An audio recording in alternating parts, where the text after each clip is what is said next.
Conferencia: la legitimización en el control abstracto de constitucionalidad. Expone Iván Carlos Gutiérrez Zapata, doctor en Derecho Constitucional por la Universidad Pompeu Fabra, España.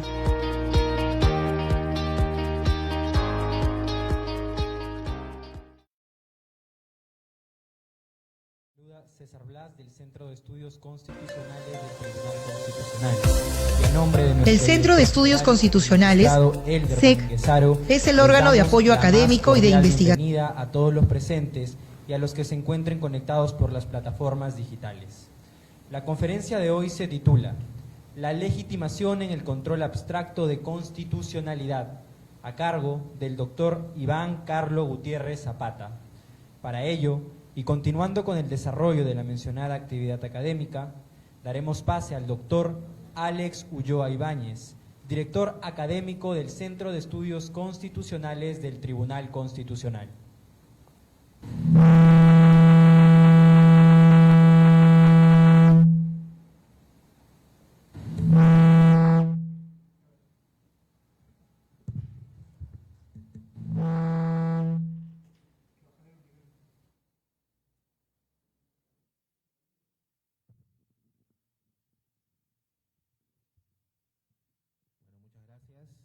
Aquí vamos solucionando los impases técnicos que siempre suceden, no hay problema. Muy buenas tardes, mi nombre es Alex Ulloa, director académico del Centro de Estudios Constitucionales del Tribunal Constitucional del Perú, y les damos la más cordial bienvenida a la presente conferencia a cargo del doctor Iván Carlos Gutiérrez Zapata. También en la mesa de honor nos acompaña nuestro querido y apreciado amigo doctor Edgar Carpio, quien es asesor jurisdiccional del Tribunal Constitucional y del Centro de Estudios Constitucionales. La conferencia a cargo del doctor Iván Carlos Gutiérrez Zapata, titulada La legitimación en el control abstracto de constitucionalidad, tiene a bien ofrecer aspectos bastante resaltantes respecto a este proceso de inconstitucionalidad en México a través de un estudio comparativo entre México y España. El doctor Iván Carlos Gutiérrez Zapata es doctor en Derecho Constitucional por la Universidad Pompeu Fabra, Barcelona, España. Asimismo, tiene un máster en Derecho Público por la Universidad Pompeu Fabra, también de España. Es abogado por la Universidad La Salle de México, profesor de Derecho Procesal Constitucional en la Facultad de Derecho de la Universidad La Salle en México.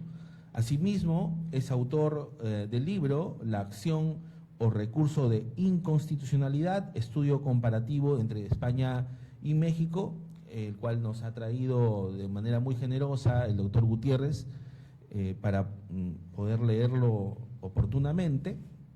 Y asimismo es autor de diversos artículos en materia de derecho electoral, derecho internacional de los derechos humanos, derecho procesal constitucional, derecho constitucional, justicia constitucional y derechos humanos. Asimismo es conferencista en diversas universidades mexicanas y extranjeras, tanto en derecho procesal constitucional como derecho constitucional, electoral y derechos humanos. Hoy por hoy es secretario técnico del Mando Superior del Tribunal Electoral del Poder Judicial de la Federación Mexicana. Sin mayor preámbulo, vamos a dejar en uso la palabra al doctor Gutiérrez Zapata para que nos pueda compartir estos estudios comparativos sobre la inconstitucionalidad entre México y España y quizás haga alguna referencia al lado peruano. Doctor Gutiérrez, cuando usted lo estime pertinente. Bueno, pues muy buenas tardes a todos. La verdad es que es un alto honor para mí estar aquí reunido con todos, con ustedes, también porque nos siguen de manera virtual. Y en primer lugar yo quisiera externar mi agradecimiento naturalmente al magistrado Elder Domínguez, al doctor Alex Ulloa, quien ha hecho esta generosa presentación de mi historia curricular en su carácter de director académico del Centro de Estudios Constitucionales del Tribunal Constitucional, y naturalmente al doctor Edgar Carpio Marcos, a quien me honra con su amistad desde hace muchos años en su estancia en México. Y bueno, hace unos momentos hablábamos que el doctor Carpio Marcos en México, para nosotros, quienes en aquella época empezábamos a estudiar un poco cuestiones de control de constitucionalidad, nuestro referente para omisiones legislativas siempre fue el doctor Edgar Carpio Marcos, y bueno, pues cualquier libro básicamente en México contiene una referencia expresa a su persona. Así que muchas gracias, Edgar, por todo su apoyo, igualmente al doctor Alex, para que me facilitaron a estar aquí. Y también siempre creo que es importante agradecer a las personas, digamos, detrás de las cámaras, que nos ayudan después de muchos correos electrónicos e intercambio ahora de WhatsApp para poder estar aquí, ¿no? Y en ese sentido, pues le agradezco mucho a la señorita Yolanda Alvarado por su apoyo para que esto fuera posible, y naturalmente a todos ustedes, ¿no?, que me acompañan y que me hacen el favor de su presencia para estar aquí, asimismo a quienes nos acompañan de manera virtual.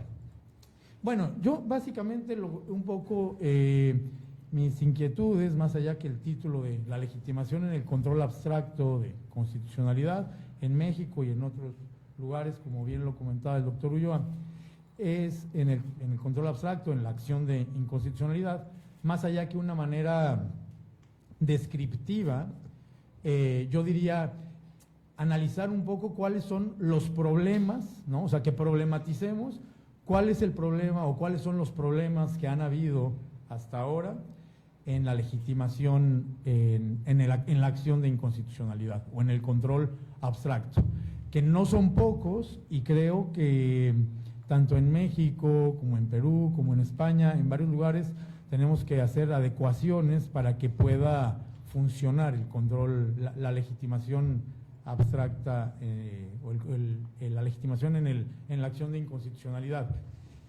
Entonces mi objetivo es un poco compartir con ustedes quiénes están legitimados y cuáles son los problemas que hay en cada una de la legitimación, y que podamos quizás al final tener algún intercambio de consensos o naturalmente de disensos, ¿no? Y que podamos llegar a tener pues más dudas que certezas, que eso es lo interesante en estas pláticas, me parece. Pues muy bien, pues entonces, en primer lugar diríamos que la legitimación, ustedes saben que es, digamos, ¿a quién le da el legislador la posibilidad de alzar la mano ante el Tribunal Constitucional, ¿no?, y decirle, oye, aquí hay una ley que es inconstitucional, ¿no? Si lo definiéramos así de manera muy sencilla, ¿no? ¿A quién le da, a quién le atribuye o a quién le otorga la Constitución la posibilidad de decirle al Tribunal Constitucional, como de acusarlo, oye, ahí hay una ley presuntamente inconstitucional, ¿no?, porque hasta ese momento todavía es presuntamente inconstitucional? Y yo ahí lo que quisiera decir, primero, ustedes lo tienen establecido en el artículo 203 de la Constitución peruana, a quienes se otorga esa legitimación, nosotros en el artículo 105 de la Constitución mexicana. Entonces, fíjense ustedes, aquí lo que me parece interesante mencionar en primer lugar es lo siguiente. Cuando se creó la acción de inconstitucionalidad, ¿no?, hace muchos años, que dicen por ahí que fue el homine libero exhibendo en el derecho romano, ¿no?, más bien como un habeas corpus, y luego el Bonhams case, y luego Marbury versus Madison, más en sistemas de control de constitucionalidad difuso. Pero llega Hans Kelsen con la garantía jurisdiccional de la Constitución, ¿no?, en Austria, y fíjense qué importante, la garantía jurisdiccional de la Constitución. Es decir, vamos a cuidar, vamos a garantizar a través de un tribunal lo que está plasmado en la Constitución. Y su idea fue que las minorías parlamentarias, ¿no?, quienes no habían votado una ley a favor, pudiesen tener un órgano ante el cual levantar la mano y decir, oye, ahí hay una ley que es inconstitucional. Y aquí quiero ser enfático en el sentido de decir, no fue un mecanismo que se creó, digamos, para decir algo así como cotidianamente se podría decir, es que los mayoritearon en el Congreso y ganaron por mayoría, sino en realidad que tuvieran verdaderos razones y fundamentos objetivos para sostener que una ley es inconstitucional. Pero lo que les quiero transmitir es que fue en realidad, su idea fue ante una Europa en aquel momento devastada por la guerra, ¿no?, con todos los sistemas dictatoriales. Él notó que había un problema de complicidad, digamos, ante el Parlamento y ante los presidentes o primeros ministros, y les dio la oportunidad de que las minorías parlamentarias, los legisladores, pudieran levantar la mano ante una posible ley inconstitucional, ¿no?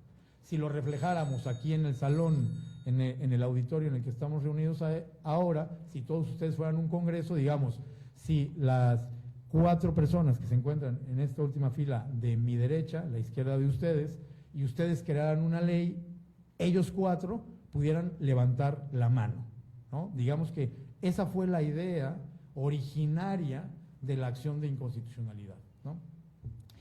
Y así, bueno, pues en Latinoamérica ha sucedido que el legislador en distintos países ha establecido que pueden levantar la mano ante el Tribunal Constitucional un número determinado de legisladores.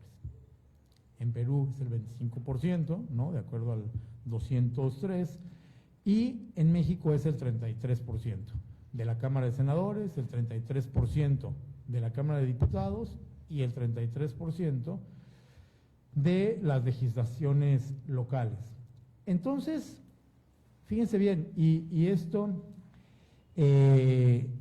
este número del 33% en la legislación mexicana, que pudiese parecer un porcentaje inocente, no lo es. O sea, si nos ponemos a pensar, el 33% es un número sumamente elevado, y les voy a tratar un poco de compartirles por qué es así, ¿no? El caso boliviano, por ejemplo, es un diputado o un senador, lo cual es el otro lado del río, ¿no? Pero decimos, el 33%, normalmente dentro de la Cámara de Diputados o de la Cámara de Senadores, no hay una heterogeneidad tal o un partido que solo ese partido, en sede parlamentaria, entiéndase, tenga el 33% requerido para poder interponer la acción. Entonces, lo que sucede al final del día es que siempre se reúne el 25, el 28, el 29, el 30 o el 31%, pero nunca se logra reunir el 33%, con lo cual resulta o deviene sumamente complejo que se pueda interponer una acción de inconstitucionalidad por los miembros de los congresos locales, por los parlamentarios.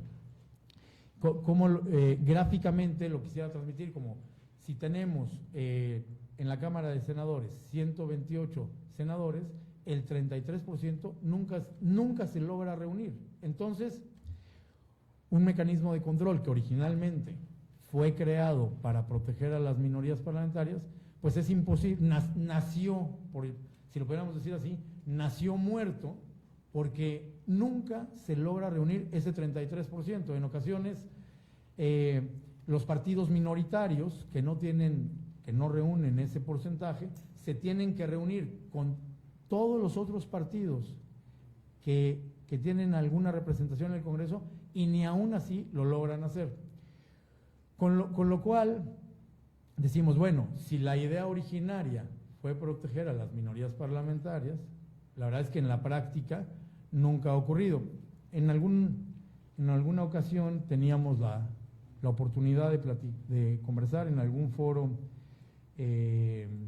con un jefe de gobierno, Javier Corral, que en ese momento era un senador, y decía, bueno, es que tenemos problemas, queremos impugnar la Ley Federal de Telecomunicaciones, pero no reunimos el 33%. Y estábamos reunidos con la Konrad Adenauer Stiftung, con varias personas, y yo un poco le decía, bueno, es que el problema no es el 33%, ni es la Ley Federal, más bien, el problema no es la Ley Federal de Telecomunicaciones, porque leyes inconstitucionales van a haber siempre, y eso también es algo que quiero externar aquí. Por acción o por descuido del legislador, siempre van a existir leyes inconstitucionales. Yo le decía, en realidad, lo que hay que arreglar, la Ley Federal de Telecomunicaciones es un poco lo que menos importa ahora, sino que en el futuro van a haber más leyes inconstitucionales, tal como lo estamos constatando durante este periodo y durante los que están por venir. Lo que hay que arreglar no es la Ley Federal de Telecomunicaciones, probablemente sea declarada constitucional o inconstitucional, o probablemente logren reunir el 33%, no. Lo que hay que hacer es disminuir el porcentaje requerido para poder promover la acción. Y yo sé que aquí ustedes probablemente la primera duda que se les generaría, y bueno, ¿y cuál es el porcentaje adecuado? Digamos, el 25%, como es acá en Perú, una persona, como es en Bolivia, un diputado, un senador, que yo creo que eso politiza en grados extremos poder interponer una acción. Y yo les quisiera decir que, la verdad, no sé cuál es la respuesta a esto.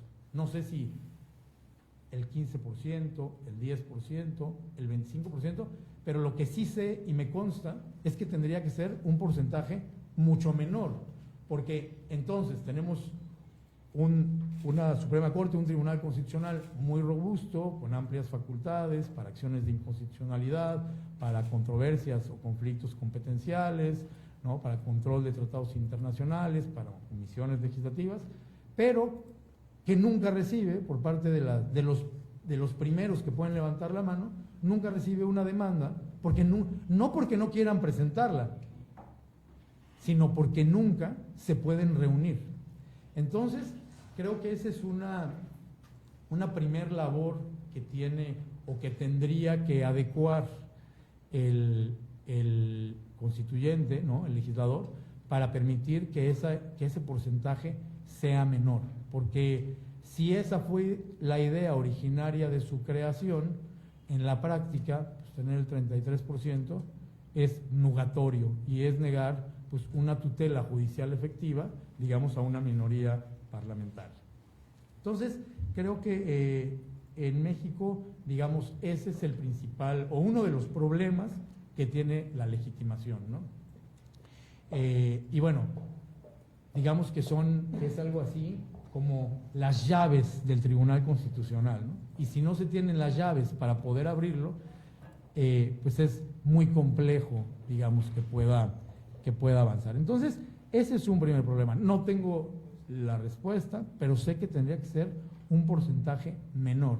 Y ahora, digamos que durante los últimos 6 años, esto se ha visto, han habido toda una serie de leyes con presuntos vicios de inconstitucionalidad y no las han podido impugnar porque no se reúnen. Y además les quiero compartir que de 10 de ellas, en 6 la inconstitucionalidad es evidente, ¿no? O sea que no tendríamos que hacer un gran ejercicio de interpretación o de ponderación de derechos para saber que hay un problema de constitucionalidad.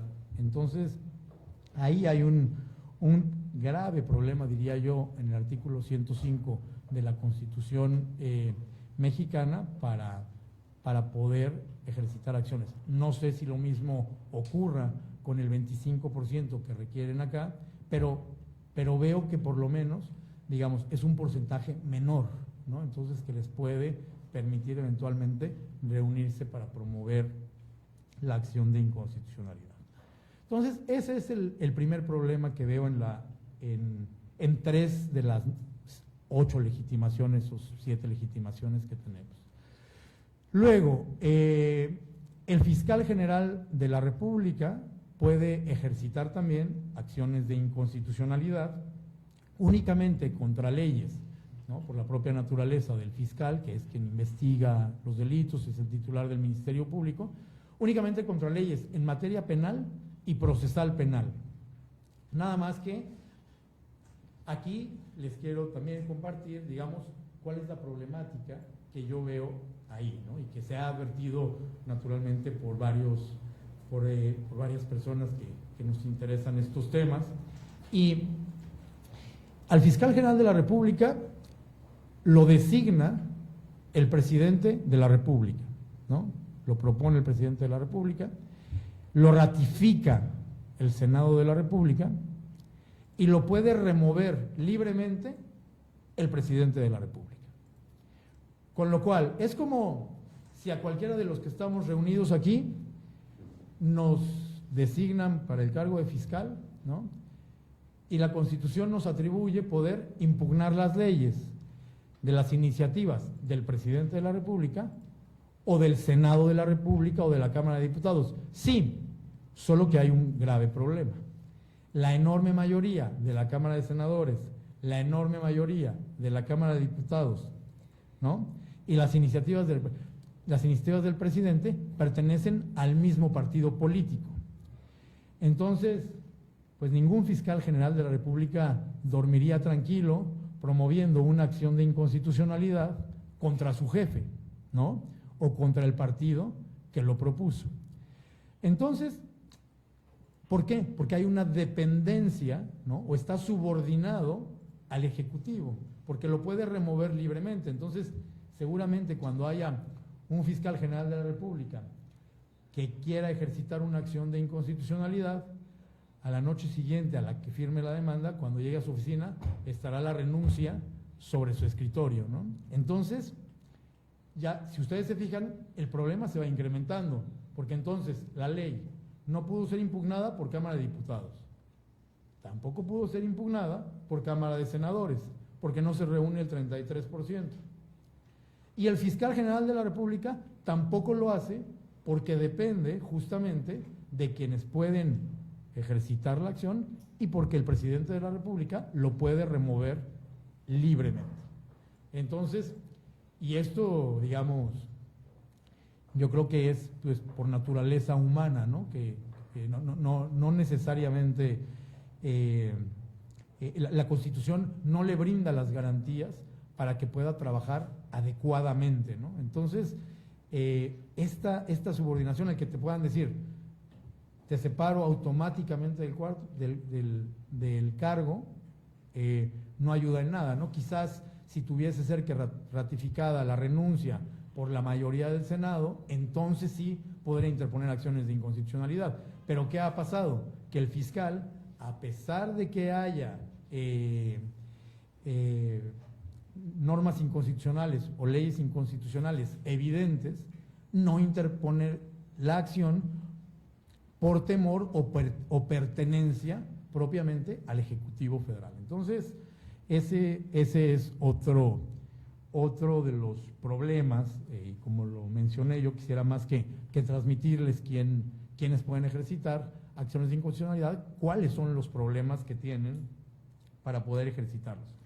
Luego, hace un momento comentábamos, el doctor y yo, el doctor Carpio Marcos, hace unos momentos hablábamos, en México también está legitimado el Ombudsman, el Defensor del Pueblo. En México se llama Comisión Nacional de los Derechos Humanos, ¿no? Es el nombre constitucional que tiene establecido en el artículo 102 de la Constitución. Y bueno, la verdad es que en México fue una legitimación tardía, porque establecieron que había acciones de inconstitucionalidad, que la Suprema Corte conocería de manera única y exclusiva de la acción de inconstitucionalidad, legitimaron a las minorías parlamentarias, al fiscal general que me he referido ahora, y no estaba el Ombudsman, ¿no? Esas reformas se hicieron en 1994 y de pronto, tras muchos estudios en materia constitucional, dijeron, en México falta el Ombudsman, ¿no? Falta que le demos oportunidad al Defensor del Pueblo para levantar la mano y poder impugnar una ley. Entonces, el problema que hay o que subsiste En el ombudsman, que ustedes saben que es una figura, digamos, de origen escandinavo y que poco a poco fuimos adaptando en Europa y luego llegó a Latinoamérica. Llegó digamos, Latinoamérica ha sido todo un modelo, ¿no? Y de experimentación en materia constitucional, en materia de tribunales constitucionales, en materia de legitimación, de procesos constitucionales, de cuestión previa de constitucionalidad, autocuestión de constitucionalidad, amparo, habeas corpus, habeas data, omisión legislativa, control previo, control a posteriori, a priori, etc. Entonces, reforman la Constitución en México, en el 94 dicen minorías parlamentarias, que ya vimos que no son minorías, ¿no? Fiscal General de la República, que ya vimos que no la puede interponer, y dicen, bueno, entonces ahora el defensor del pueblo. Y como lo digo, la importancia de la legitimación tratándose del defensor del pueblo o del ombudsman es que, digamos, es un cauce legal para que estemos representados o para que esté representada la ciudadanía, ¿no? Para que de alguna manera, ¿no?, él, que es justamente el defensor del pueblo, pueda proteger a los ciudadanos. Y tal como lo mencioné, en México se llama Comisión Nacional de los Derechos Humanos, los primeros o los problemas que hemos tenido es que al ser una comisión tiene un presidente, ¿no? Y tiene una serie de comisionados y de visitadores. Entonces, la primera pregunta, cuando se ejercitó la primera acción por el defensor del pueblo, decían, ¿quién tiene que firmar la demanda, digamos? ¿Solo el ombudsman o la comisión? A diferencia del modelo español, a diferencia del modelo peruano, que es una persona, es el defensor del pueblo, pues decían, habían problemas internos, ¿no? De ¿la firma el presidente o la firman los demás comisionados? Y bueno, esto ha variado época, digamos, sexenio tras sexenio, ¿no? Con los diferentes personas que han ocupado el cargo de ombudsman en México. Hay quienes han decidido que sea el cuerpo colegiado y a veces, si son 7, ¿no?, 4 han estado de acuerdo, 3 no han estado de acuerdo, 5 han estado en acuerdo, otros en desacuerdo. Entonces, en realidad, lo que tendría que ser una facultad, digamos, directa del presidente, pues se ha convertido ya en un problema al propio seno del defensor del pueblo, ¿no? Porque algo para lo que tendría que tener totalmente autonomía, pues al interior de la comisión le han dicho, no la presentes, los otros comisionados. Y si lo dicen 5 y son 7, incluido él, pues ¿qué va a hacer? Está atado de manos para presentar y para promover acciones de inconstitucionalidad. Hace algún momento conversaba con César sobre la importancia justamente de esta cuestión y decíamos, bueno, la realidad es que tendría que estar no con las manos atadas, sino con plena libertad para poder promover acciones de inconstitucionalidad. Solo para que vean, digamos, hasta dónde llega la importancia que puede tener la acción o el recurso de inconstitucionalidad y la importancia que tiene el defensor del pueblo. Hace no mucho hubo una modificación al Código Penal en el que decía, el Ministerio Público puede solicitar a las operaciones de comunicación móvil la ubicación en tiempo real de un dispositivo de comunicación móvil, ¿no? Y supongamos que es y que acá lo pongo, ¿no? Y decían, bueno, el Ministerio Público le puede decir a Movistar, a Claro, a Entel, me parece, ¿no? En el caso mexicano a Telcel, ¿no? ¿Dónde está este teléfono en tiempo real? ¿No? Entonces, promueve una acción de inconstitucionalidad la Comisión de Derechos Humanos, el Defensor del Pueblo, tras todo un debate de días, ya se le iba a vencer el plazo para poder terminar, para poder ejercitarla, finalmente contó con el voto casi de caridad o de súplica ante sus otros compañeros, promueve la acción de inconstitucionalidad y dicen, bueno, es que ante un fenómeno del cual padecemos en México, padecimos durante mucho tiempo, fue el fenómeno del secuestro, y decían, es que en la acción de inconstitucionalidad decían, es que está de por medio el derecho a la intimidad y el derecho a la privacidad del doctor Carpio, del doctor Gutiérrez, porque van a saber en dónde están en tiempo real, van a saber a qué iglesia van a saber a qué supermercado van a saber dónde está su casa de campo, van a saber todo lo que quieran, es como un cheque en blanco. Y paralelamente decían, puede serlo, pero la norma especifica que es en casos de delincuencia organizada y de secuestro, con lo cual, en una ponderación de derechos, está por encima el derecho a la vida y el derecho a la integridad personal de las víctimas del secuestro. Entonces, plantea la acción en una votación muy apretada en el Tribunal Constitucional de México, que es la Suprema Corte que hace las veces de Tribunal Constitucional, determina por 8 votos contra 3 que es constitucional. Entonces, esto se los transmito para que vean pues la importancia que tiene el defensor del pueblo, ¿no? A veces en México no tiene fuerza vinculante sus determinaciones, son recomendaciones, no sé si acá tenga o no fuerza vinculante las determinaciones del defensor del pueblo, pero lo cierto es que a través del recurso de inconstitucionalidad le das mucho más fuerza a una institución que necesita tenerla. Entonces, pues como ustedes pueden ver, ya llevamos 3 de las legitimaciones y las 3 tienen problemas para poder denunciar la inconstitucionalidad de una ley ante derechos de primer rango, de orden constitucional e incluso de orden de tratados internacionales y naturalmente de la Convención sobre el Pacto de San José o la Convención Americana sobre Derechos Humanos, que ustedes saben que opera como parámetro de regularidad constitucional y convencional en las determinaciones que adoptan prácticamente todos los tribunales constitucionales de la región. Con lo cual, tenemos que abrir todas las puertas para que los defensores del pueblo puedan interponer la acción sin ningún problema y sin ningún tipo de atadura de manos. Ha seguido avanzando, lo que, digamos, podemos observar es que el constituyente ha ido avanzando y le da la posibilidad de levantar la mano a otros entes, ¿no?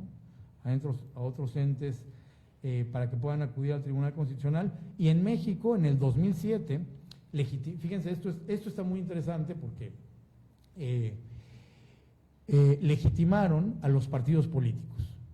Y dijeron, los partidos políticos con registro también pueden interponer acciones de inconstitucionalidad únicamente en materia electoral. Perfecto. A través del dirigente nacional o del presidente del partido. Pero solo contra leyes en materia electoral. Y aquí me parece que otro de los problemas que han habido es los partidos políticos, y yo creo que todos los que estamos aquí lo hemos presenciado, tanto en México, como en Perú, como en España, en cualquier país al que visitamos y vemos la propaganda de los partidos políticos. Los partidos políticos ofrecen de todo, ¿no? O sea, yo he visto, por ejemplo, no sé, espectaculares o anuncios de estos gigantes en la calle, que en época electoral son los únicos anuncios que hay, además de los bancarios y los de compañías telefónicas, y dicen, un partido en México dice, castración química contra violadores. Entonces, con independencia, no estoy juzgando si eso está bien o está mal, cada uno de los que estamos aquí presentes podemos tener nuestra propia visión acerca de ello, pero digamos, la pregunta que yo los invito, la reflexión que les invito a que hagamos es decir, ¿los partidos políticos solo están interesados en leyes en materia electoral? o están interesados en múltiples aspectos de la vida. No entiendo, digamos, ante las otras problemáticas que acabamos de ver, el 33% de los legisladores en cualquier materia, el fiscal solo en materia penal, ¿no? Las comisiones de derechos humanos solo en materia de derechos humanos, y los partidos políticos solo en materia electoral.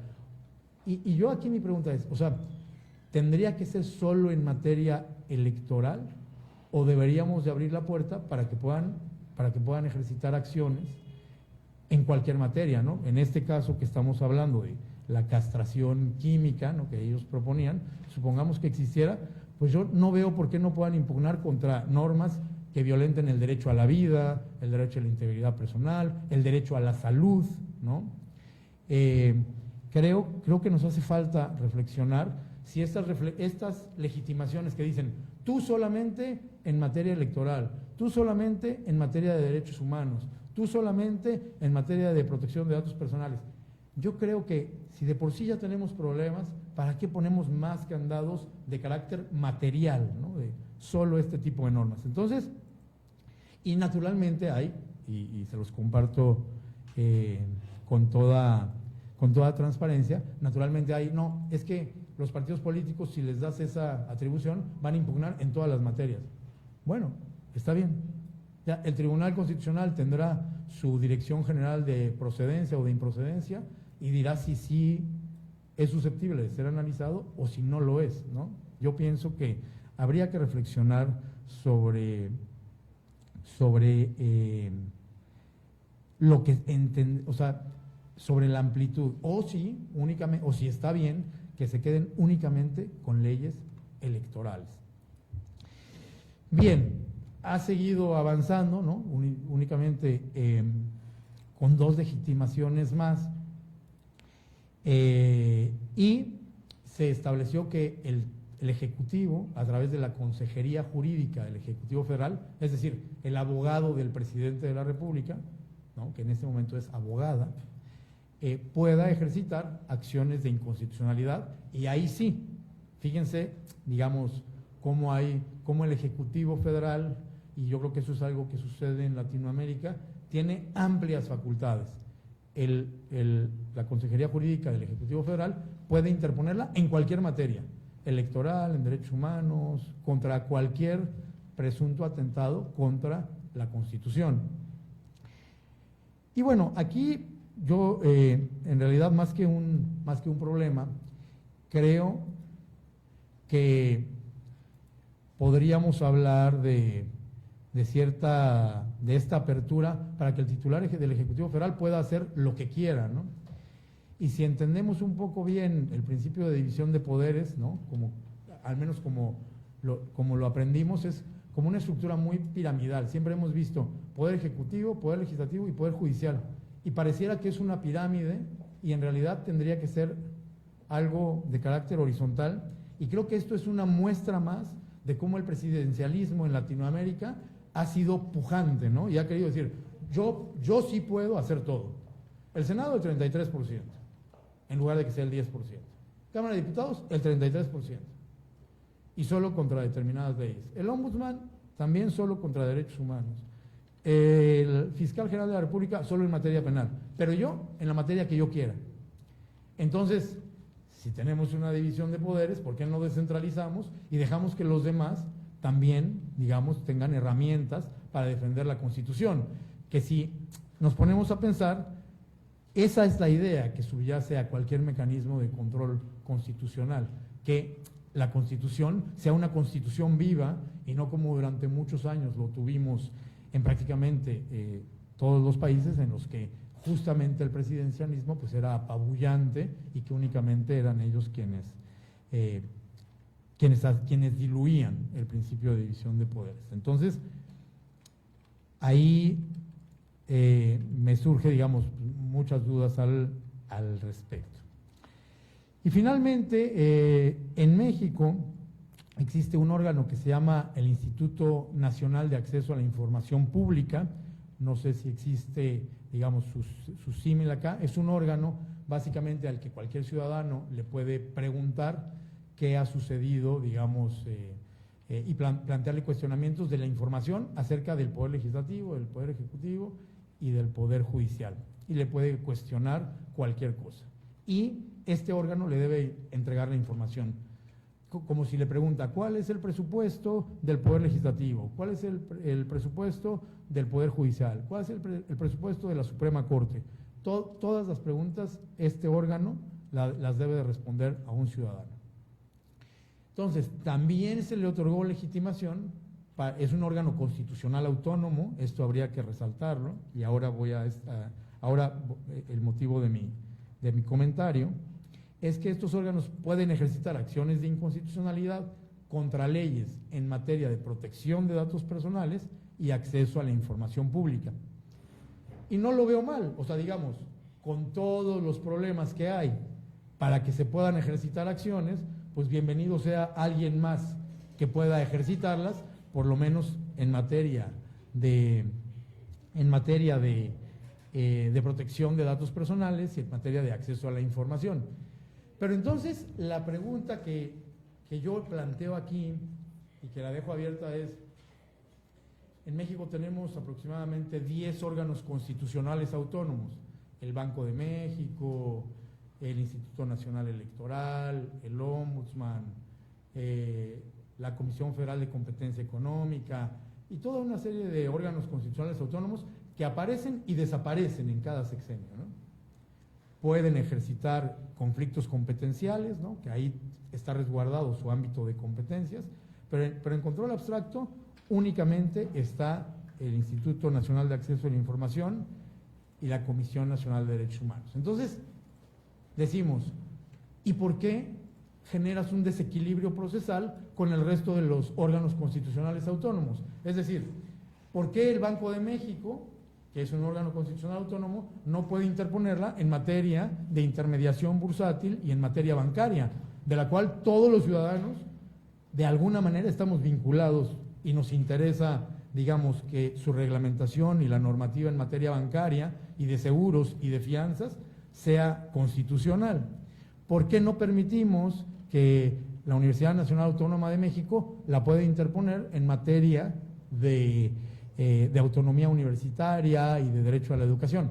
En fin, y así podría ir enumerando todos y cada uno de los órganos constitucionales autónomos. Entonces, si vamos a legitimar a un órgano constitucional autónomo, démosle la oportunidad a todos los demás, con independencia de que tengan la controversia constitucional. En cualquier caso, yo insisto, y lo comparto con ustedes, en que pensemos por qué o a qué se debe que haya este tipo de legitimaciones. O sea, yo te legitimo a ti únicamente para que interpongas contra determinada materia, a ti contra determinada materia. Esto hay que pensarlo en definitiva muy bien. Y finalmente, que yo veo que acá en Perú ustedes no hay este problema en el 202 y en el 203, ustedes tienen acción pública o acción popular de inconstitucionalidad. En México no tenemos acción pública de inconstitucionalidad o acción popular de inconstitucionalidad, y creo que es una deuda pendiente con los ciudadanos mexicanos. No se ha querido legitimar al ciudadano porque, como ustedes saben, en la acción de inconstitucionalidad la sentencia tiene efectos erga omnes. Entonces, ¿cuál es el razonamiento? Dice, bueno, el ciudadano tiene el juicio de amparo. Sí, nada más que en el juicio de amparo está el principio de relatividad de la sentencia. Si el doctor Carpio, el doctor Ulloa, un servidor o cualquiera de ustedes promueve un juicio de amparo, la sentencia solo proyecta los efectos sobre cada uno de nosotros en el juicio.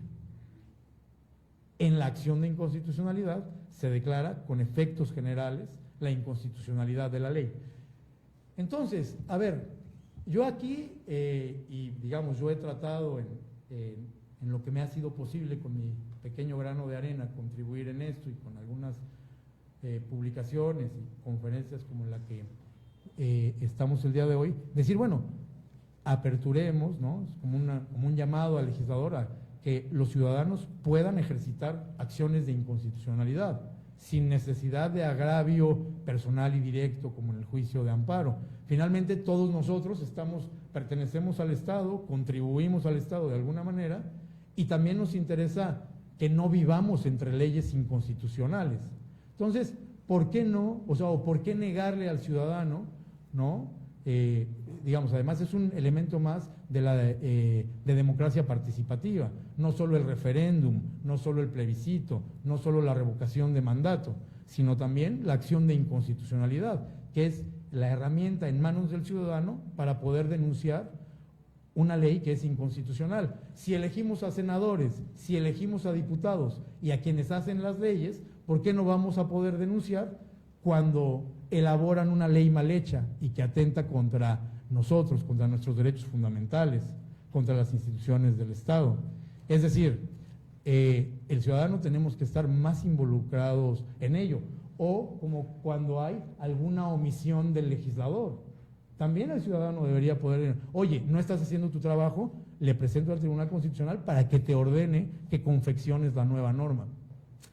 Yo creo que hacia ahí tenemos que transitar. Y un poco el miedo del legislador dice, bueno, no, es que en México hay más de 100 millones de ciudadanos, en Perú son 33 millones de ciudadanos, en Argentina son 45 millones, y a ver, hay un temor del legislador, y yo creo que en ocasiones de los propios tribunales constitucionales o de las Cortes Supremas, de que haya una avalancha de acciones de inconstitucionalidad, y la verdad es que eso no va a suceder, ¿no? Los ciudadanos tenemos muchas prioridades, por lo menos en México, antes que estar revisando el boletín oficial del Estado y decir, esta es una ley inconstitucional, voy a promover una acción, esta también. Eso no va a ocurrir, y si ocurriera, tendría que hacer el tribunal frente a ello. Para eso son órganos, digamos, que no desconozco la saturación que tienen, no desconozco, pero tendríamos que abrir la puerta para que el ciudadano lo pueda hacer. Y yo creo, salvo que ustedes me digan lo contrario, que es una manera de que el ciudadano esté más involucrado con el Estado. Si podemos elegir a quienes confeccionan normas, debemos también poder reprocharles su mala elaboración, su falta de elaboración o su mala configuración, y que sean normas que atenten contra la Constitución. Y es una manera más que va más allá del referéndum, del plebiscito, de la revocación de mandato, que son ejercicios más bien de naturaleza colectiva. Entonces, yo no veo de verdad a todos los ciudadanos, con toda la lista de prioridades que tenemos, alimentarnos, tener salud, tener muchas otras cosas, antes que estar fijándonos qué ley es o no inconstitucional todos los días. Eso no va a ocurrir. Y lo digo, aunque así fuese, creo que en una democracia como las que estamos viviendo, pues sería muy importante que pudiésemos tener esa legitimación. A mí, por ejemplo, gratamente me sorprende el artículo 203 de la Constitución peruana, donde inclusive los órganos, los colegios profesionales pueden ejercitar acciones de inconstitucionalidad. En México no tenemos esa figura, por ejemplo. Me sorprende gratamente que tengan el 25%, me sorprende que tengan al defensor del pueblo y que no tengan todas estas ataduras que nosotros sí tenemos, ¿no? Ya con este par de cuestiones concluyo. Siempre se ha planteado, ¿no?, que si la Constitución puede ser por sí misma inconstitucional. Y yo siempre he dicho, naturalmente que puede ser inconstitucional, ¿no? La Constitución mexicana, el 33% es inconstitucional. Es inconstitucional porque es un mecanismo de control constitucional creado para protegerlos a ellos, pero en la práctica es un derecho nugatorio, es una tutela judicial efectiva distorsionada, ¿no? Otro problema que hay es para que el Tribunal Constitucional, que es la Suprema Corte, ¿no?, que nosotros no tenemos un sistema dual, y son 11 magistrados, para poder declarar la inconstitucionalidad de la ley en la acción de inconstitucionalidad, ¿no? Ya vimos quiénes pueden levantar la mano, ¿no? el legislador, el fiscal general de la República, los partidos políticos, el ombudsman, el ejecutivo a través de su abogado, el Instituto de Acceso a la Información. Imagínense que ya pasó todo eso, llega a la Corte y la Corte tiene que declarar la inconstitucionalidad de la ley por 8 votos contra 3. Es decir, son 11 magistrados de la Suprema Corte y para que declaren la inconstitucionalidad se requiere de 8 votos, es decir, exactamente del 72.7%. La lógica nos llevaría a decir, ¿por qué en un órgano de 11 magistrados que son elegidos de la misma manera requieres de 8 votos? La lógica nos diría, bueno, pues si son 6, ya con esos 6 es suficiente para que declaren la inconstitucionalidad de la ley.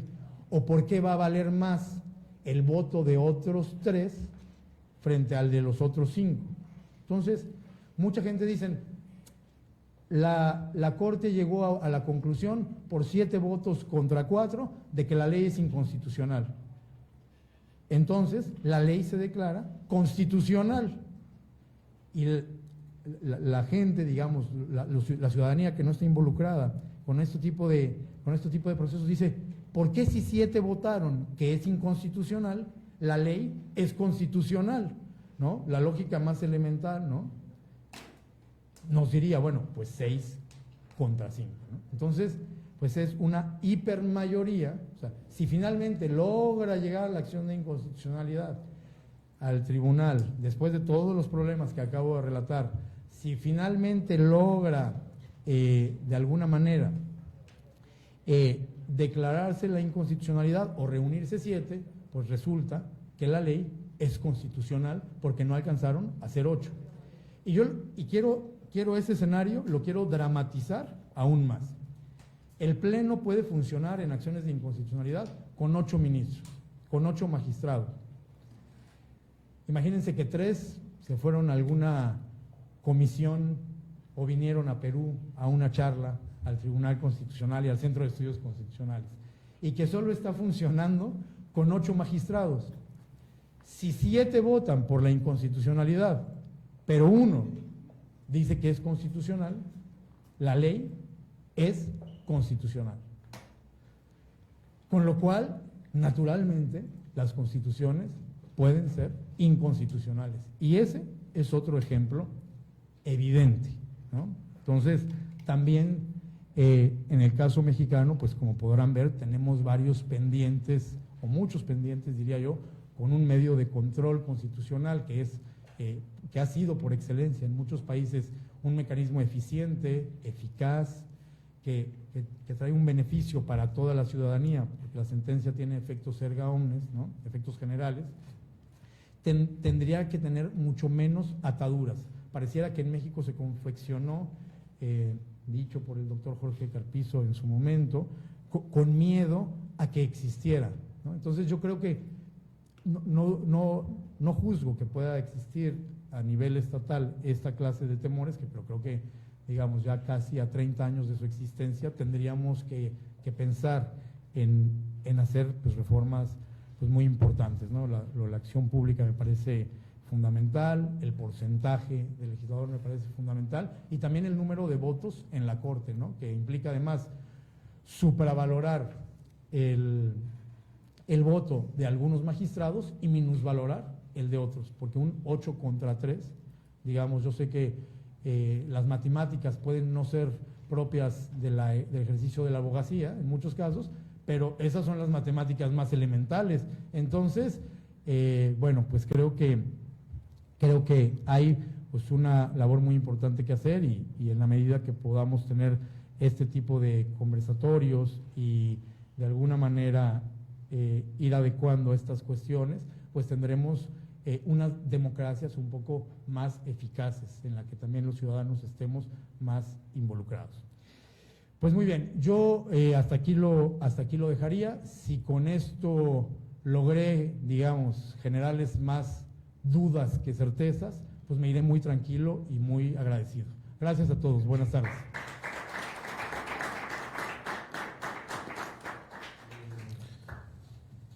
Sí, muchas gracias al doctor Iván Gutiérrez Zapata por esta brillante exposición, un estudio comparativo respecto a la acción de inconstitucionalidad denominada así en México, recurso de inconstitucionalidad denominado en España, acción de inconstitucionalidad denominado en Perú, proceso de inconstitucionalidad también se le denomina aquí.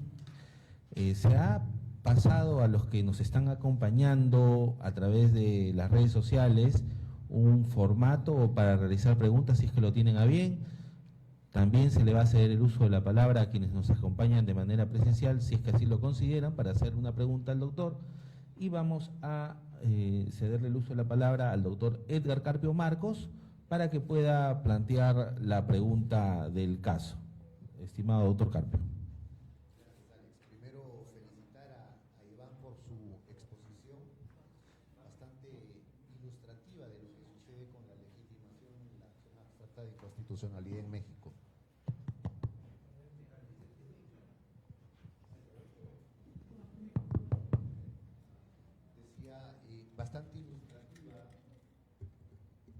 Bastante ilustrativa la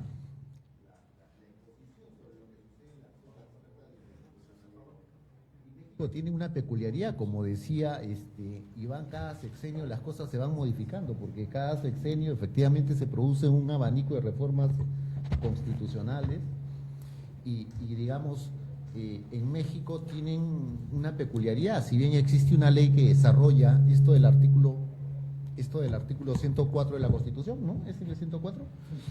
En el artículo 104 de la Constitución, digamos, México tiende mucho a temas tan procesales, diríamos nosotros, como los temas de legitimación, incorporarlos y darles una regulación bien detallada en las constituciones más que en las leyes. Y bueno, y las cosas han cambiado. Yo recuerdo mucho haber estado en México porque se me pidió que expusiera un poco el caso peruano cuando se estaba discutiendo el tema. Creo que ya se había aprobado sobre la legitimación de la Defensoría del Pueblo, ¿no? Lo que es la Comisión Nacional de Derechos Humanos en México, un poco para exponer el caso peruano, ¿no? Si esto había funcionado, creo que todavía estaban debatiendo y en fin sacó la UNAM un libro sobre el tema. Al exponer, digamos, el caso peruano, había mucha gente que quedaba sorprendida con esta amplitud que teníamos en el Perú, ¿no? El haber reducido de 50.000 firmas a 5.000, como hoy día se exige, porque con la Constitución del 79 se requerían 50.000 firmas para poder interponer una demanda de inconstitucionalidad. Y digamos, eso nunca funcionó, y entonces se dieron cuenta los constituyentes en 1993 que el sistema había fracasado y decidieron una reducción sustancial que ha permitido que para casos bastante emblemáticos los ciudadanos directamente o a través de partidos políticos o a través de organizaciones privadas, digamos, se articulen y puedan promover demandas de inconstitucionalidad, ¿no? Y también lo mismo con el tema de los colegios profesionales, y en el caso peruano con los colegios profesionales incluso ha sucedido o se han planteado diversos problemas. La verdad es que no está aprobado, no sé cómo dicen los chicos, no tengo pruebas, pero no lo dudo, no sé qué significará exactamente. Digamos, con el tema de los colegios profesionales sucede algo muy semejante, ¿no? Que de acuerdo con la Constitución están facultados para interponer demandas de inconstitucionalidad en el ámbito de sus materias, ¿no? Y cuando el Tribunal Constitucional empezó a funcionar y los colegios profesionales interpusieron una serie de demandas de inconstitucionalidad, lo hicieron en diversas materias. O sea, digamos, el Colegio de Abogados era competente para todo tipo de materias. Y los colegios, y el colegio profesional que mayor importancia, digamos, se tomó con esta competencia, con esta facultad, con esta legitimación, fue precisamente los colegios de abogados, ¿no? Y nosotros tenemos no un colegio, sino colegios a nivel de todo el país. Y entonces se presentó un problema que es, digamos, la corruptela del uso de la institución, ¿no? Digamos, con una ley se afectaba a una empresa, a una determinada actividad económica, y entonces, digamos, ellos acudían al colegio profesional. El colegio profesional ni siquiera redactaba la demanda, se le entregaban la demanda redactadita y le interponían, ¿no?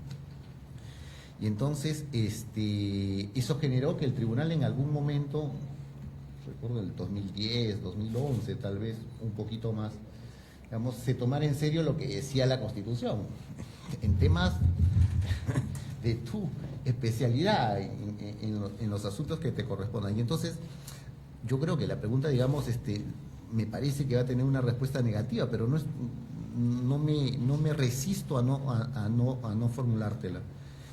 ¿Corruptelas de esa naturaleza se ha presentado en el caso de México?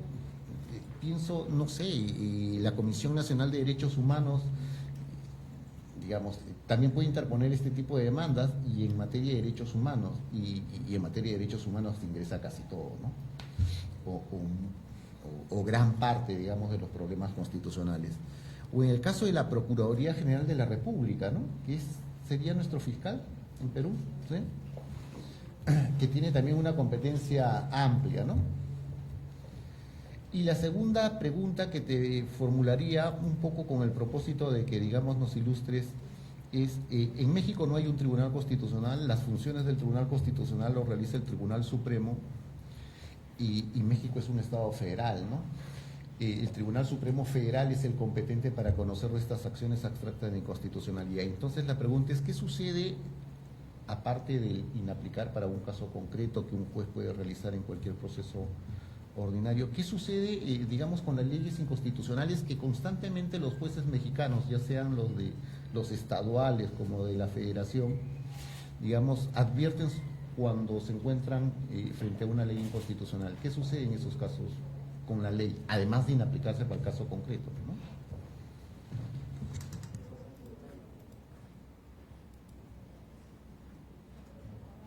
Bueno, pues,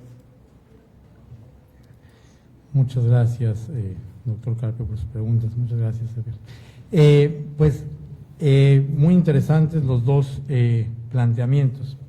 Quisiera comenzar por señalar que decía el doctor Carpio en el inicio de su intervención que cada sexenio hay una gran cantidad de reformas en México. Les quiero decir que es la constitución más reformada del mundo. Tiene 764 reformas al día de hoy. Es decir, fíjense, y no sé si ustedes se acuerdan, pero yo sí, de cuando nos enseñaron los tipos de constituciones, ¿no? Históricas, pactadas, rígidas, flexibles, etcétera, etcétera. Y a nosotros, yo me acuerdo que nos enseñaba el profesor de Derecho Constitucional, dice, la Constitución mexicana es rígida porque su proceso de reforma es muy complejo, requiere de aprobación de la mayoría en la Cámara de Senadores, en la Cámara de Diputados, de los 32 estados, es decir, es muy problemático reformarla en comparación con las constituciones flexibles que no requieren de un procedimiento de reforma rígido. Entonces, pues yo les podría decir que es mentira, por lo menos en la práctica, ¿no? En la Constitución puede ser que sea rígida, pero en la realidad, y lo pueden checar en cualquier dispositivo móvil de comunicación, tiene 764 reformas. Quizás el legislador piense que cuando llegue a 1000 le van a dar un premio, ¿no? El premio Guinness, ¿no?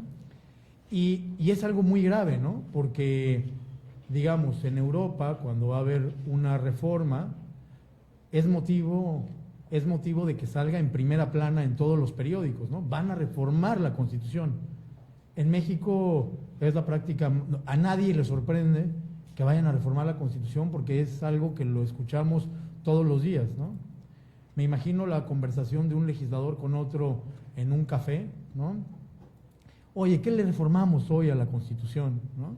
Eso es lo que, ¿no? Como si fuera algo cotidiano y debería ser algo excepcional, y a las muestras me remito, ¿no? La Constitución española tiene solo 2 reformas, al artículo 13.2 por la declaración judicial del Tribunal Constitucional relativa al Tratado de Maastricht, y al artículo 24. Es decir, han sido situaciones excepcionales. La Constitución alemana, una reforma. La Constitución mexicana, 764 reformas. Es un documento que, vamos, es incomprensible, ¿no? O sea, 764 reformas, vamos, parece algo realmente esto para que para que lo sepan, pero hay una y naturalmente no es algo que haya beneficiado. El artículo más reformado es el artículo 73, que son las facultades del Congreso, y el 89, que son las facultades del presidente de la República, naturalmente. Porque decimos, bueno, son 764 a los derechos fundamentales, bienvenidos sean, pero no ha sido así, ¿no? Han sido a las facultades de los poderes constituidos. Entonces, pasando esto de las reformas constitucionales, que esta hiperactividad del legislador pues resulta realmente abrumadora, ¿no? Sobre todo al ser la constitución más rígida del mundo, ¿no? Pues justamente, y ya me voy directamente a los planteamientos del doctor Carpio, y decimos, bueno, la Comisión Nacional de Derechos Humanos se le ha juzgado no tanto por un carácter de corruptela o de que es proclive a proteger cierto tipo de leyes materiales o ciertas empresas, pero más bien se le ha juzgado porque ante leyes evidentemente inconstitucionales no ha promovido la acción de inconstitucionalidad, ¿no? Un ejemplo reciente es que pusieron al ejército como un garante de la seguridad y dicen, no, el ejército no tiene que estar en funciones de policía, ¿no? Porque por el principio de letalidad, por el principio de muchas cuestiones que tienen las fuerzas militares, no tendrían por qué cuidar a la población civil, ¿no? Ellos tienen otro tipo de labores. Entonces, por ejemplo, esa ley no la impugnó el ombudsman, ¿no? Entonces, se le juzgó mucho porque no ha promovido la acción de inconstitucionalidad, y también es porque tiene el mismo problema que el fiscal general de la República. Es designado o es propuesto por el presidente de la República. Entonces, si el presidente de la República promueve una iniciativa en la que esté el ejército en las calles cuidando a la ciudadanía, el ombudsman, que fue designado por él, no promueve la acción de inconstitucionalidad. Entonces también tiene un problema de subordinación al titular del Ejecutivo, e igual el fiscal general de la República, ¿no? Que tiene estos problemas. Hasta el momento no se ha advertido que sea, yo diría, más que una corruptela material, yo diría un concubinato institucional, ¿no? Institucionalmente armado en la propia Constitución. Por eso me vuelvo a decir, la Constitución es inconstitucional, naturalmente, absolutamente inconstitucional, y 764 reformas no han servido para que sea constitucional. Entonces, y respecto a la segunda cuestión, como bien lo comenta el doctor Carpio, en México no tenemos un tribunal constitucional separado de una Corte Suprema, como el modelo peruano, como el modelo español. La Suprema Corte de Justicia es el máximo órgano del Poder Judicial Federal, es un Estado federal, como ustedes lo saben, compuesto por 32 estados, 32 provincias, 32 entidades federativas, y la Suprema Corte hace las veces de tribunal constitucional. Son 11 magistrados, como lo he mencionado, son electos por 15 años en su periodo, y lo que se ha hecho, los jueces de distrito, los magistrados, digamos, que pertenecen al Poder Judicial Federal, tienen la capacidad para inaplicar una ley aplicable a un caso concreto, y lo que sucede cuando una ley es inconstitucional, solo la inaplican, pero cuando se presenta una acción de inconstitucionalidad, se suspenden los procesos con los jueces ordinarios y se suspenden plazos y se espera a que el Tribunal Constitucional determine si la ley es constitucional o inconstitucional para que, digamos, esos juzgados sigan la suerte de lo que determina el tribunal, por una parte. Y por otra parte, la Suprema Corte, en su carácter de Tribunal Constitucional, puede atraer un caso concreto que detecte que está dentro del Poder Judicial, y los propios jueces le pueden decir a la Corte, oye, aquí tengo un asunto sobre el cual no nos hemos pronunciado, sobre el cual no hay ningún precedente, y entonces la Corte lo resuelve en la misma lógica de esperar para seguir el criterio de la Suprema Corte. E igualmente, si hay 5 amparos que son resueltos en el mismo sentido, tenemos un nuevo mecanismo en el que se combina control difuso y control abstracto o control concentrado, y después de 5 amparos en el mismo sentido, se declara con efectos generales la declaratoria general de inconstitucionalidad de la ley. Entonces, digamos, se hace presente esto que mencionábamos, que Latinoamérica pues ha sido un laboratorio de procesos constitucionales en el que de una u otra manera se han encontrado soluciones para poder declarar la inconstitucionalidad de una ley con efectos generales, porque además, yo no sé si ustedes estén de acuerdo conmigo, pero digamos, el principio de relatividad de las sentencias, cuando un juez de amparo conoce y únicamente te protege a ti, dices, bueno, si es inconstitucional para ti, ¿por qué no va a ser inconstitucional para todos los demás si están en el mismo supuesto? Entonces, justamente por eso comentaba hace un momento, decía, ¿y por qué no tenemos la acción pública de inconstitucionalidad? Si con la acción pública de inconstitucionalidad ustedes rebajaron de 50,000 a 5,000 firmas, bueno, pero es un gran avance, ¿no? Digamos, porque así le evitas al ciudadano promover un juicio de amparo que se ha vuelto un juicio sofisticado, caro para algunos, inaccesible para muchos, ¿no? En países en los que tendría que ser su primer arma de defensa del ciudadano, ¿no? Entonces, creo que justamente uno de los beneficios que traería la acción pública, ¿no? Con 5,000 o con un número semejante de firmas, ¿no? Es abrir el cauce para protegernos a todos, y no, si declaran la inconstitucionalidad en el amparo solo para una persona, bueno, pues que se declare para todos, ¿no? Esto es, digamos, que en México está atenuado cuando se presentan 5 precedentes en el mismo sentido y declaran con efectos generales la inconstitucionalidad de la ley. Excelente participación del doctor Gutiérrez. Si no hubiera ninguna pregunta del público, a ver, por favor, le alcanzan el micrófono acá al doctor, el participante. Con su venia, doctor Ulloa, doctor Carpio, bienvenido, muchas gracias. Mi nombre es Wilfredo Herrera, de la Universidad Continental. En realidad tengo una pregunta y una consulta. Mi pregunta es, si la acción de inconstitucionalidad no se reúne en el mínimo requerido, ¿cuál sería el paso siguiente para la otra acción constitucional se dé con un mínimo requerido? Y ahora mi consulta, que me ha sorprendido bastante. En México no existen separación de poderes, entonces, ¿cómo hacen para diferenciar con ética las funciones individuales, políticas, jurídicas? Gracias.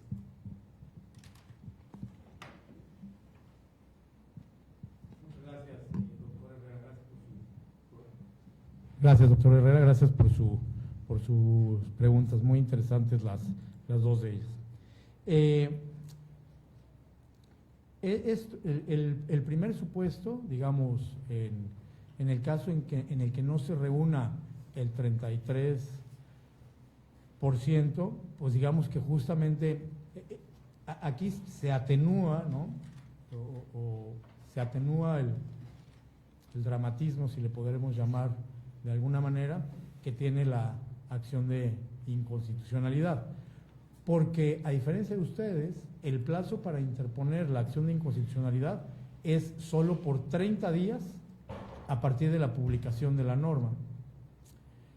Entonces, si no se reúne el 33%, fenece el plazo y adquiere fuerza de ley con todos sus efectos. Por tanto, no puede ser nuevamente cuestionada, salvo vía amparo por cada uno de los ciudadanos que se consideren afectados por la norma, ¿no? En vía de amparo. Y bueno, los ejemplos son múltiples en los que no se ha reunido el 33%, el fiscal tampoco la ejercita. Como decíamos hace un momento, bueno, el defensor del pueblo, la Comisión Nacional de Derechos Humanos, en materia de derechos humanos, que eso es muy amplio y pueden ahí caber muchas cuestiones, ¿no? Pero no queda otro remedio institucional o otro medio de impugnación, ¿no? Por lo menos para los legitimados en la vía abstracta, en la acción de inconstitucionalidad. La única opción que tienen es el juicio de amparo, ¿no?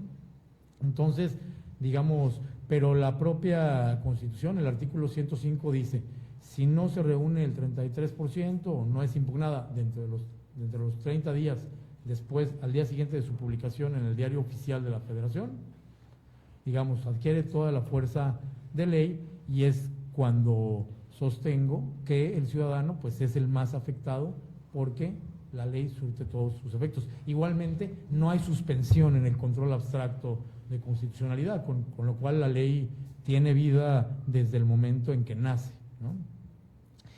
Y luego, en relación con la consulta, digamos, yo lo que advierto, más allá de la inexistencia o de la inexistencia de la separación de poderes, es más bien que habría que enmendar distintas cuestiones en la Constitución para que los medios de control constitucional en su conjunto puedan funcionar de manera adecuada, ¿no? Y se pueda ver más diáfanamente y más nítidamente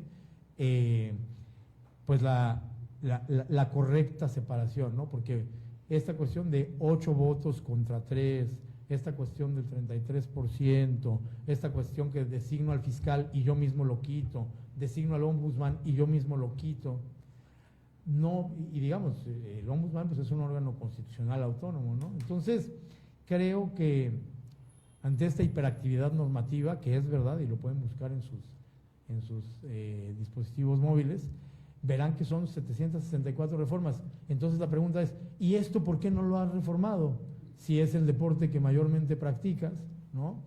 Pues digamos que dime de qué presumes y te diré de qué careces, ¿no? Entonces, bueno, espero haberlo podido resolver. Bien, muchas gracias. No puedo pasar de la oportunidad de preguntarle al doctor Gutiérrez algo que me parece muy puntual.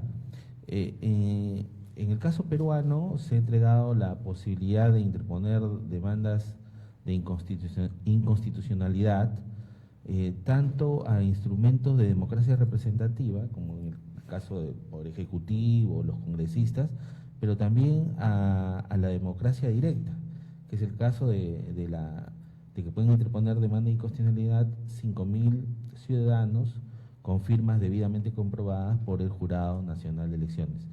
Esta circunstancia de democracia directa no la encuentro en el plano mexicano, y de acuerdo a la rápida lectura que también he hecho del libro del doctor Gutiérrez. ¿Qué opinión le merece ello? ¿México debería tener un instrumento similar de democracia directa que le permita interponer este tipo de acciones, o considera usted que con las que tienen es suficiente? Muchas gracias, doctor Ulloa, por la pregunta interesantísima. La verdad es que podríamos llevarnos aquí muchas horas hablando de democracia directa y de la importancia. Y no, justamente de la importancia de la acción pública de inconstitucionalidad o de la acción ciudadana de inconstitucionalidad. Yo creo que es, digamos, la mejor muestra, y México debería, digamos, dentro de los estudios parlamentarios, echar una mirada al ordenamiento peruano, que puede ser un muy buen ejemplo, para que legitimen al ciudadano, ¿no? No sé si con las 5.000 firmas o con 5.000 ciudadanos, quizás un poco menos, quizás un poco más, pero creo que es muy importante que se le pueda, a través de un mecanismo, como comenta el doctor Ulloa, de democracia directa, facilitarle al ciudadano la posibilidad de ejercitar acciones, ¿no? Lo comentaba hace un momento, si tenemos la facultad de elegirlos, ¿por qué no tendremos la facultad, la potestad constitucional de verificar su correcto funcionamiento? todo acto emanado de la Constitución debe estar sujeto a la propia Constitución y al control de la Constitución, y sobre todo de los órganos que los propios ciudadanos confieren, ¿no? Ya decíamos hace un rato, difícilmente vamos a encontrar ciudadanos que a las 6 de la mañana estén buscando en el diario oficial qué ley es inconstitucional o qué ley no, pero por lo menos deberían tener la oportunidad de poder hacerlo. Yo creo que México, por supuesto, que debería de transitar a un modelo en el que se le otorgue al ciudadano la posibilidad de formular acciones de inconstitucionalidad sin tener mayor problema. Quizás hay un caso que se puede destacar, es el caso colombiano, que tienen acciones públicas de inconstitucionalidad y que ha sido una herramienta muy eficaz y muy eficiente, es empoderar al ciudadano para que tenga una mayor vida la propia Constitución y en definitiva creo que es la muestra de un involucramiento más eficaz y no, ustedes lo saben, a mí me da la impresión, no solo en México, sino en otros países, que la percepción del Estado, del ciudadano o de la democracia es que se agota yendo a votar y se acabó, o sea, ¿no? Como si en eso se transformara nada más, ¿no? Y creo que en la medida en que los ciudadanos puedan estar más involucrados con cuestiones del Estado, ¿no? O por lo menos que tengan esta posibilidad, podremos disminuir cuestiones como las que mencionaba el doctor Carpio, de este tipo de corruptelas empresariales con los colegios de profesionistas, ¿no? Porque así, vamos, las empresas, por ejemplo, afectadas directamente por una norma, pues si reúnen el número de ciudadanos lo pueden hacer. Entonces, creo que trae más beneficios que perjuicios una legitimación como la que estamos mencionando. Creo que deberíamos de tenerla y explorar la posibilidad de incorporarla, ¿sí? Naturalmente. Muy bien, dicho ello, no nos quedan más que palabras de agradecimiento al doctor Iván Carlos Gutiérrez Zapata por esta brillante exposición que nos ha permitido tener amplias nociones sobre derecho constitucional comparado, de manera muy especial sobre la acción de inconstitucionalidad. Agradecer al doctor Edgar Carpio también por acompañarnos esta tarde, noche ya, y a nombre del magistrado doctor Elder Domínguez Haro, quien es el director general del Centro de Estudios Constitucionales, extendemos nuestra gratitud por habernos acompañado, a los que están presentes en esta sala y a los que separaron un espacio en sus agendas a través de las redes sociales y que nos han permitido compartir con ustedes esta experiencia académica. Dicho ello, la actividad ha concluido. Muchas gracias. Buenas noches.